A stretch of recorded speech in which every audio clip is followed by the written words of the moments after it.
खड़े हैं, साक्षात नारायण। और किसी से नारायण ही रूठ जाए तो फिर उसको कौन मनाए। कर्ण जब युद्ध मैदान में जा रहा था ना, बहुत ध्यान से सुनना, कर्ण दानवीर था। कर्ण से दान मांगने के लिए स्वयं इंद्र ब्राह्मण का वेश धारण करके आए।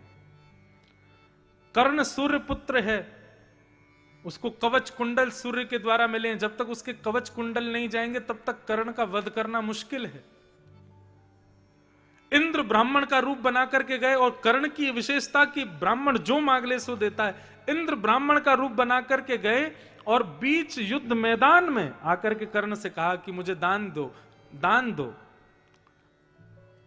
कर्ण कहता है क्या दान देना है। तब कर्ण का जो सारथी था वो कर्ण को समझाता है, बोले महाराज दान देना, महल में जाके युद्ध मैदान में दान की कोई प्रथा नहीं है।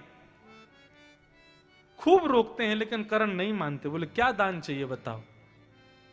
बोले तुम्हारे कवच और तुम्हारे कुंडल ये बहुत बहुमूल्य हैं, इन जैसा स्वर्ण हमने कभी नहीं देखा, हमको यही दान में चाहिए।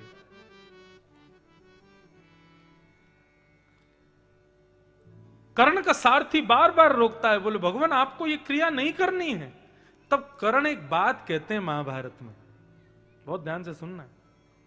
कर्ण धीरे से बोलते हैं, बोले तुमको क्या लगता है मुझे नहीं पता कि ये ब्राह्मण नहीं है, ये साक्षात इंद्र है। मुझे नहीं पता क्या कि कवच कुंडल देने से मेरी पराजय होगी, मुझे पता है। और तभी अपने सारथी के कंधे पे हाथ रखते हुए कर्ण सामने अर्जुन के रथ की ओर दिखाते हैं और कहते हैं वो रथ पर कौन बैठा है। बोले अर्जुन। उसके सारथी कौन है। बोले कृष्ण। बोले कृष्ण कौन है पता है तुम्हें। परमात्मा। और सारथी परमात्मा जिससे नाराज हो वो कितना भी प्रयास कर ले वो बच नहीं सकता। मैं कितना भी जानूं कि किन किन रास्तों पर जाने से मैं बच सकता हूं, लेकिन क्या करूं, क्योंकि मुझसे देव नाराज है, मुझसे नारायण नाराज है, मैं कैसे बचूंगा। मैं कितने भी प्रयास कर लूं तब भी मृत्यु तो मेरी होनी है। तो क्यों ना मैं अपने कर्तव्य यानी कि दान वीरता को निभाते हुए अपने प्राणों का परित्याग करूं। और जानते हुए भी कि ये इंद्र है परंतु ब्राह्मण के भेष में है, तो भेष का सम्मान करने के लिए कर्ण ने अपने कुंडल और कवच उतार के दे दिए। महाभारत में 3 का हैं, ऐसे का दोबारा हुए नहीं। पहले कर्ण, दूसरी कुंती और तीसरे कृष्ण। ये 3 का अद्भुत हैं महाभारत के। प्रत्येक व्यक्ति ने यदि अपने जीवन में 5 बार अग्नि आती है जीवन में। अग्नि मतलब ऐसी परिस्थिति आएगी कि या तो तुम मर ही जाओगे और सारी हार खोर बैठोगे कि अब कुछ नहीं कर सकता मैं। ऐसी स्थिति 5 बार आएगी ही आएगी जीवन में। इन 5 अग्नियों को यदि किसी ने ताप लिया, ठाकुर जी उसको स्वीकार करते हैं। आप कभी कुंभ के मेले में सिंहस्थ लगा था ना यहाँ उज्जैन में, कुंभ में कभी जाओगे तो आप देखोगे संत महात्मा अपने चारों तरफ वो अग्नि लगा के और फिर बीच में आसन करते हैं, उसको पंचाग्नि तापना कहते हैं। सन्यासी उस अग्नि को कंडे में जला करके तापते हैं, लेकिन गृहस्थी के जीवन में तो परिस्थिति के रूप में पंचाग्नि आती हैं। सबके जीवन में अलग अलग आती हैं, आएंगी जरूर। और ये पंचाग्नि ही हमारी 5 परीक्षाएं हैं। कर्ण के ऊपर एक किताब एक लेखक ने लिखी है, उस किताब में कर्ण ने जो 5 अग्नियों को तापा है उन सबको लिखा गया है। उस बालक ने जन्म लेते ही पहली अग्नि को तापा, क्या कि मां ने उसका परित्याग कर दिया। अद्भुत है कर्ण का प्रसंग। तो कहने का अभिप्राय केवल इतना है कि देव नाराज हो जाए यदि, उस व्यक्ति को कौन बचा सकता है। इसलिए लक्ष्मी को कभी भी दाव पर मत लगाना, क्योंकि लक्ष्मी दाव पर लगेगी तो देव नाराज होंगे। और एक बात और कहूं, लक्ष्मी दाव पर लगाने का मतलब केवल लक्ष्मी को सट्टे में प्रयोग करना, लक्ष्मी को सत्ता में शर्त में प्रयोग करना आदि नहीं है। लक्ष्मी का असद व्यय करना, वह भी लक्ष्मी का असद व्यय भी आपके पाप का कारण है। असद व्यय मतलब गलत स्थान पर लक्ष्मी को दे देना। आपको पता है सामने वाले व्यक्ति को यदि मैं लक्ष्मी दूंगा, धन दूंगा, तो ये व्यक्ति इस धन को लेकर के जाएगा और जाकर के भक्ष भक्ष खाएगा, दूषित भोजन करेगा, दूषित पिएगा, और इसके कारण से लक्ष्मी गलत जगह जाएगी। ऐसे व्यक्ति को धन नहीं देना चाहिए।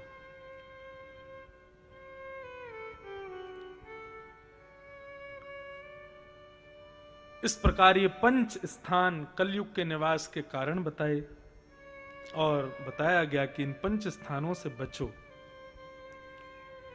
परंतु राजा परीक्षित स्वयं भटक गए और अपने आश्रम में आकर के, अपने राजभवन में आकर के अपने ही पिता के द्वारा मारे गए, भीम के द्वारा मारे गए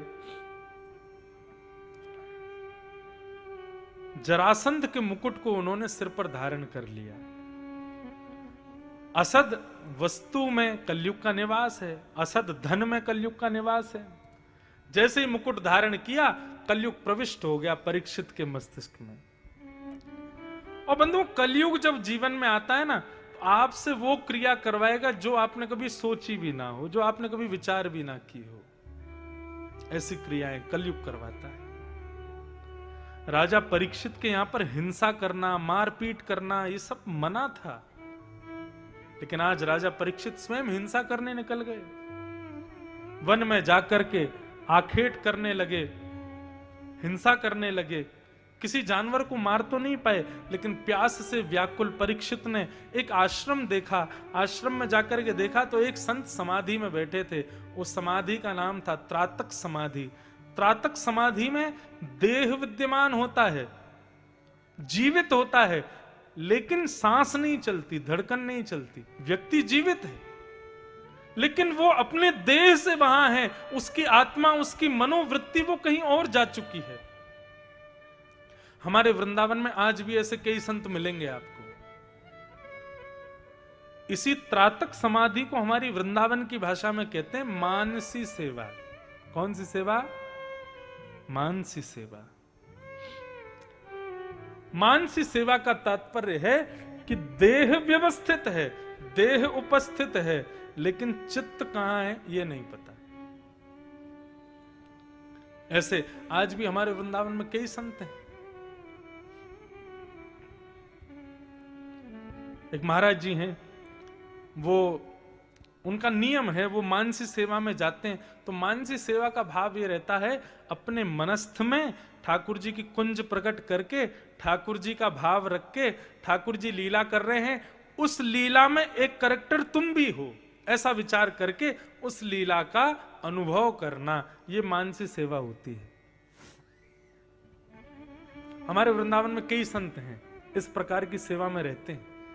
आप विश्वास नहीं करेंगे, ऐसी जनवरी दिसंबर की ठंड में भी कई संत मानसी सेवा में उष्ण काल का विचार कर लेते होंगे। मतलब जेठ के महीने में ठाकुर जी लीला कर रहे हैं और उनको पसीना आ जाता है बैठे बैठे।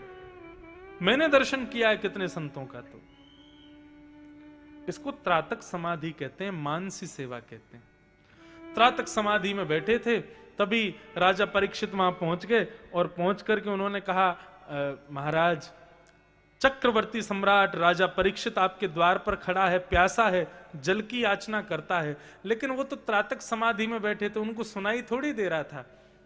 राजा की बात को नहीं सुना, अनसुना कर दिया, तो राजा को लगा कि ये पाखंडी महात्मा जल ना पिलाना पड़ जाए उसके लिए समाधि में समाधि लगा रहा है। कलयुग का दूसरा प्रभाव बंधु, बहुत ध्यान से सुनना। कलयुग का दूसरा प्रभाव यह है कि कलयुग के प्रभाव से तिलक लगाने वाले, शिखा रखने वाले, धोती पहनने वाले, भगवत आश्रित गुणों में रहने वाले लोग पाखंडी दिखाई देते हैं। यह कलयुग का प्रभाव है। कलयुग के प्रभाव से भगवत भक्तों में भी असद गुण का दर्शन होने लगता है, उनमें भी दूषित भाव आने लगता है। संत महात्माओं का उपहास करने की इच्छा हृदय में प्रकट हो जाती है। ये कलयुग का प्रभाव है।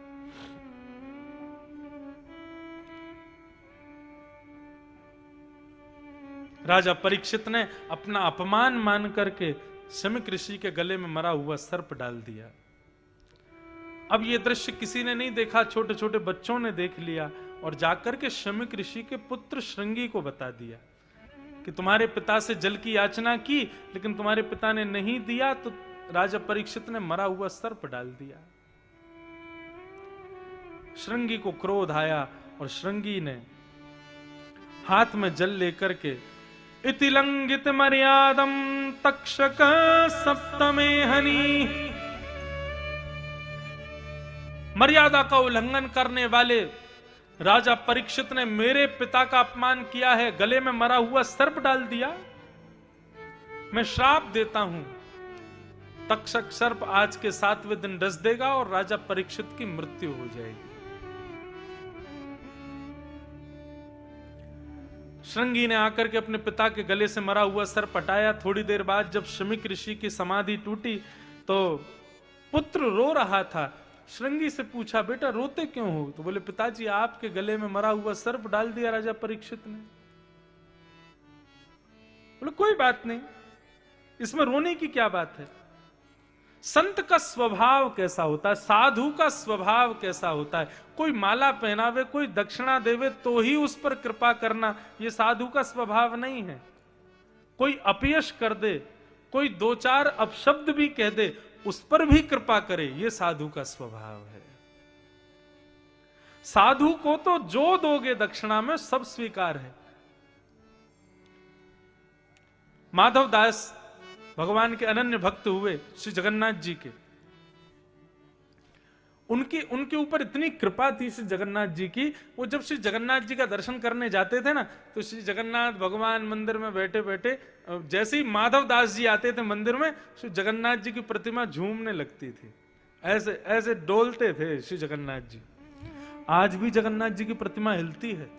कब हिलती है पता है? जब रथ यात्रा निकलती है ना, तो रथ यात्रा के बाद जब रथ गुंडीचा पहुंच जाता है तो वहां पर एक सालवेग नाम का भक्त है, उस सालवेग की जब स्तुति गाई जाती है, अहे नील शैल प्रबल मत्तावरण प्रबल मत्तावरण मुआरत नलनी बनकु कर दहन। उड़िया भाषा में है सालवेग की स्तुति। मुस्लिम भक्त था भगवान जगन्नाथ का, उसकी जब स्तुति गाई जाती है ना, तो आज भी जगन्नाथ भगवान जब गुंडीचा रथ पहुंचता है तो सारे पंडा पुजारी रथ पर खड़े होते हैं और श्री जगन्नाथ भगवान आज भी ऐसे ऐसे झूम करके उस स्तुति को सुनते हैं। तो जगन्नाथ जी के सामने जब माधव दास जी जाते थे तो जगन्नाथ जी झूमने लगते थे, और इस दृश्य को देखने के लिए लाखों की भीड़ उमड़ती थी कि माधव दास जी कब मंदिर जाएंगे तो उनके साथ हम भी जाएंगे और हम देखेंगे जगन्नाथ जी कैसे झूमते हैं।